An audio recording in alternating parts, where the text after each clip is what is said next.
고려의 혼인제도.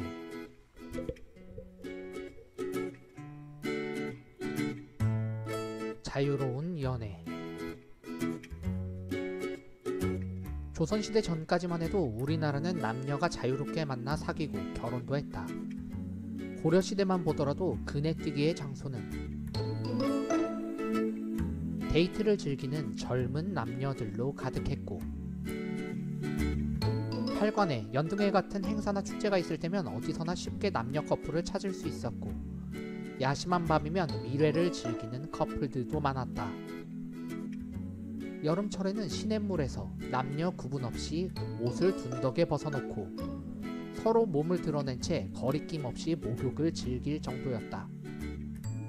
12세기 송나라 서긍이 쓴 고려도경의 내용을 보면 다음과 같다. 고려인들이 목욕할 때면 남녀 구별 없이 물에 들어가 몸을 씻는데 이를 괴이하게 여기는 사람은 없었다. 고려 남자들의 경우 여색을 좋아하며 고려 여자들은 정조관념이 없다. 다른 중국의 고서에도 비슷한 내용들이 있다. 송사, 고려는 결혼이 자유로웠고 여름에는 남녀가 같은 냇물에서 목욕을 한다. 계림유사, 고려인들은 여름철에는 시냇물에서 여러 사람이 함께 목욕을 한다. 고려인들은 남녀가 서로 부부가 되고자 하면 그렇게 하게 한다. 하지만 유학자 출신의 정치가들은 틈만 나면 자유연애를 막으려 들었는데, 어허, 부끄러운지고. 유교 사회에서는 중매쟁이인 매파를 통한 혼인만 인정하고, 자유연애에 따른 혼인은 결코 인정하지 않았기 때문이다. 그래서였을까? 고려시대의 자유연애는 100% 자유롭지는 못했다. 일단 짝을 찾더라도 부모의 허락을 받아야 혼인이 이루어지고 권리를 누릴 수 있었고, 또 신분이 다른 남녀가 부부가 될 경우에는 관가의 허락을 받아야 했다. 이를 어기면 엄중한 처벌을 받았는데, 이는 귀족들의 재산인 노비와 국가의 재산인 향소 부공민이 양인과 결혼해서 신분을 벗어나려는 걸 막으려는 조치였다. 결혼 방식, 서류부가혼, 남기여가혼.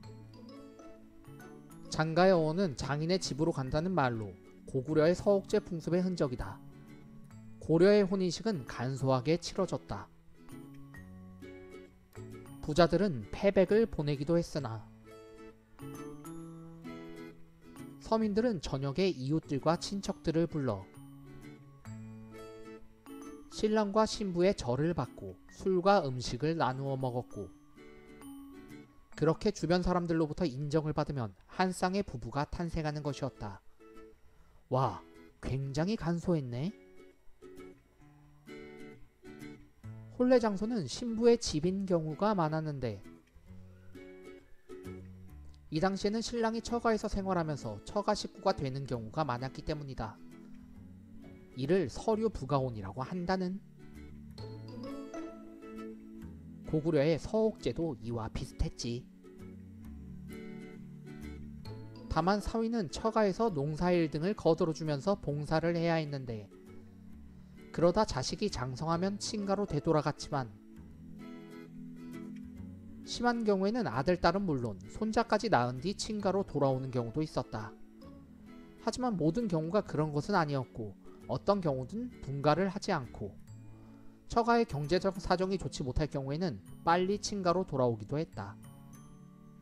친족의 범위, 양측적 친속제도. 고려시대에는 친가나 외가 모두 똑같이 중시했다. 이는 삼국시대에부터의 전통이기도 하다. 가령 삼국시대에는 왕위를 사위나 외손자가 계승하기도 했다. 고려시대에는 외할아버지가 공을 세우면 그 외손자들도 음서의 혜택을 입었고, 장인이 나라에 공을 세우면 사위도 상을 받았다. 반대로 장인이 나라에 중벌을 짓게 되면 그 사위도 같이 벌을 받았다. 상복을 입을 때도 장인 장모가 죽으면 친부 친모 때와 같이 1년 동안 상복을 입었다. 이는 친가만 중시하던 중국의 전통이나, 이러한 전통이 우리나라 역사상 4분의 3 정도의 기간을 차지한다. 그런데 왜 우리는 전통시대 하면 중국의 예법만 생각할까? 참고로 고려의 친족 범위는 부계와 모계를 가리지 않고 8촌 이내였으나 조선시대부터 근래까지 부계 8촌, 모계 4촌으로 정했는데 오늘날 민법에 정해진 친족에 대한 규칙은 고려 때와 같다.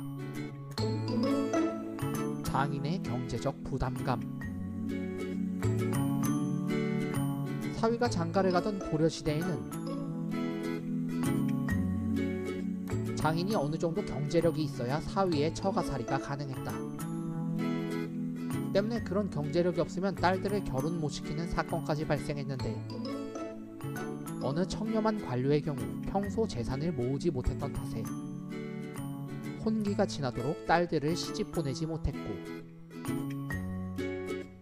결국 딸들은 모두 출가를 시켜 여승이 된 사례도 있었다.